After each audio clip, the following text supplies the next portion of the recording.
হাসবুনাল্লাহু ওয়া নি'মাল ওয়াকিল এর বিস্ময়কর ফজিলত জানলে আপনি অবাক হবেন।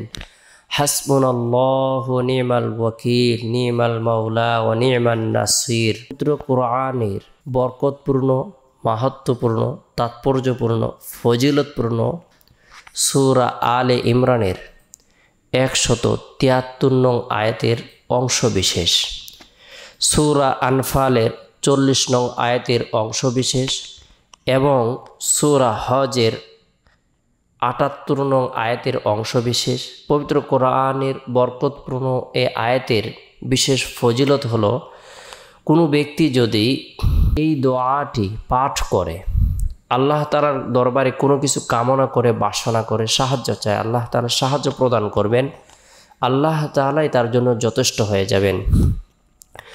ক্ষণস্থায়ী জীবনের মধ্যে মানুষের সব সময় একরকম সময় অতিবাহিত হয় না, কখনো বিভিন্ন ধরনের প্রতিকূল অবস্থা এসে যায়।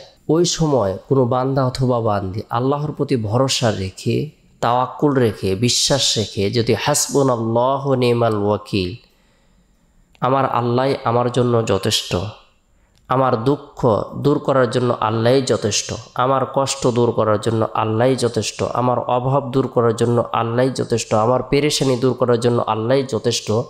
হাসবুনাল্লাহু ওয়া নি'মাল ওয়াকিল, নি'মাল মাওলা ওয়া নি'মান নাসির।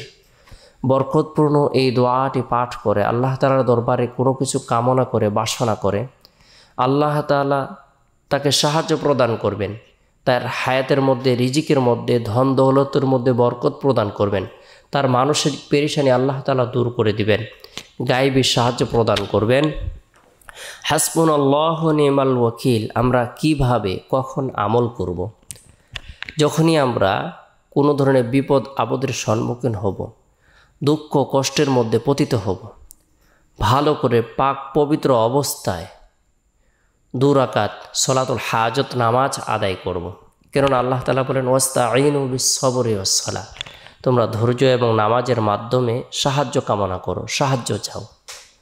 আমরা ধৈর্য ধারণ করব, সালাত আদায় করব, এরপরে গুনাহ মাফের উদ্দেশ্যে 11 বার ইস্তিগফারের আমল করব। আস্তাগফিরুল্লাহ রাব্বি মিন কুল্লি যামবি ওয়া আতুবু ইলাইহি, আস্তাগফিরুল্লাহ রাব্বি মিন কুল্লি যামবি ওয়া আতুবু ইলাইহি।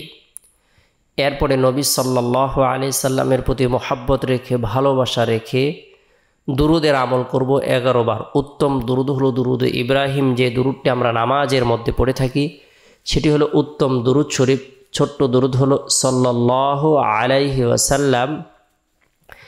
এরপরে একাগ্রতার সাথে, গুরুত্ব সহকারে হাসবুনাল্লাহু ওয়া নি'মাল ওয়াকিল, হাসবুনাল্লাহু ওয়া নি'মাল ওয়াকিল 11 বার পাঠ করার পরে রব্বুল আলামিনের দরবারে কাকুতি মিনতি করে প্রার্থনা করব, দোয়া করব, নিজের জন্য, পরিবার পরিজনদের জন্য, জীবিতদের জন্য, মৃতদের জন্য, বিশ্ববাসীর জন্য, আহাল পরিবারের জন্য দোয়া করব। হাসবুনাল্লাহু ওয়া নি'মাল ওয়াকিল, নি'মাল মাওলা ওয়া নি'মান নাসির।